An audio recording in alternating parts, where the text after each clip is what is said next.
Hi అండి. మనం ఇలా బెల్లం సలివిడి అది చేసుకొని దీంట్లో కొంచెం వాటర్ ఈ రకంగా కలుపుకొని దాన్ని పొంగడాల్లా వేసుకుంటే చాలా బాగా వస్తాయి. దీంట్లో ఎటువంటి వంట సోడా కానీ ఏమీ వేయలేదు.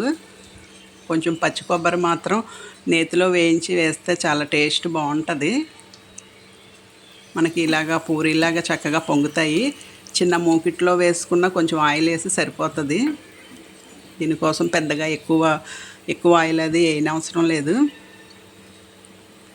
సిమ్లో పెట్టి ఇలా వేయించుకుంటే చక్కగా బాగా పొంగుతాయి.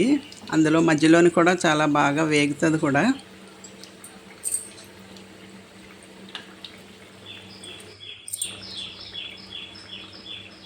ఇలా కొంచెం రెడ్డిష్ కలర్ వచ్చిన తర్వాత మనం తీసుకోవడమే. అన్నీ కూడా చాలా బాగా రౌండ్గా వచ్చినాయి పొంగడాలన్నీ కూడా.